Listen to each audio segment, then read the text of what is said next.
One day, as I was about to step on a dry leaf, I stopped. Looking closely, I saw that the leaf was not really dead.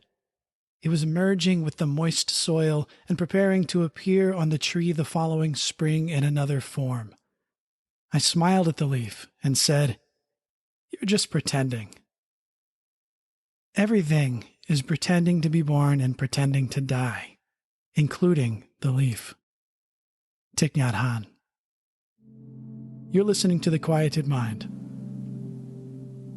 The change of seasons, for some of us, can bring to the surface any number of thoughts and emotions. With the arrival of fall or autumn, some of us may wish for just a little more summer.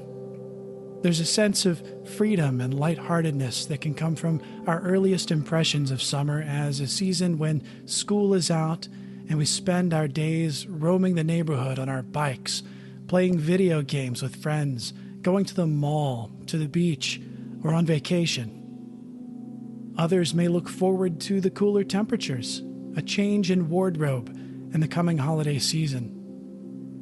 Images of pumpkins, falling leaves of red and orange, Halloween costumes, or a Thanksgiving feast can awaken anticipation and excitement in us. Maybe, for some of us, it's a mix of feelings. And with the end of one season giving way to the beginning of another, there can be a bittersweet, almost melancholy feeling that comes with the realization that we ultimately live our lives in the in-between, always on our way out of one thing and into another. Times like these are a perfect opportunity to stop and breathe, to unite our body and mind as we acknowledge that our true home is the here and now. In that lull between summer fun and the hustle and bustle of the holidays, and even in the midst of these things, we can return to our true home.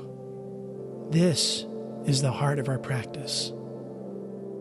As we return to our true home, though, we must be mindful.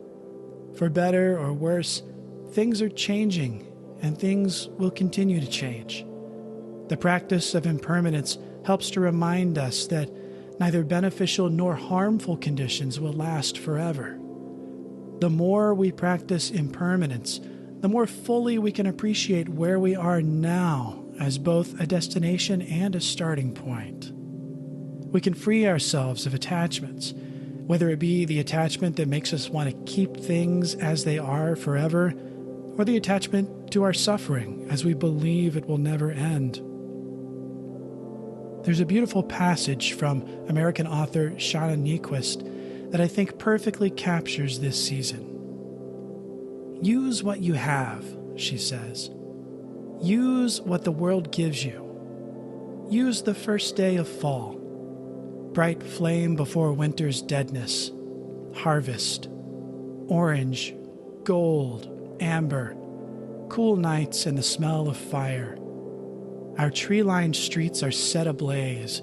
Our kitchens are filled with the smells of nostalgia, apples bubbling into sauce, roasting squash, cinnamon, nutmeg, cider, warmth itself.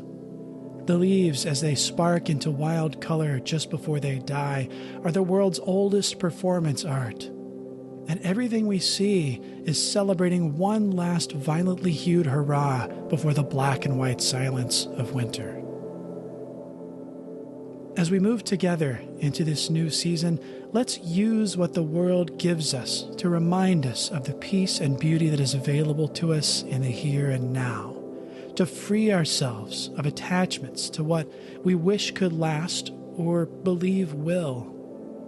To move through each day with gratitude and expectation that, regardless of our notions or concepts of the current season or those ahead, yes, winter is coming, but so is the spring. Like the dry leaf on the ground, all of us are pretending to be born and pretending to die. Everything that ends gives birth to a new beginning.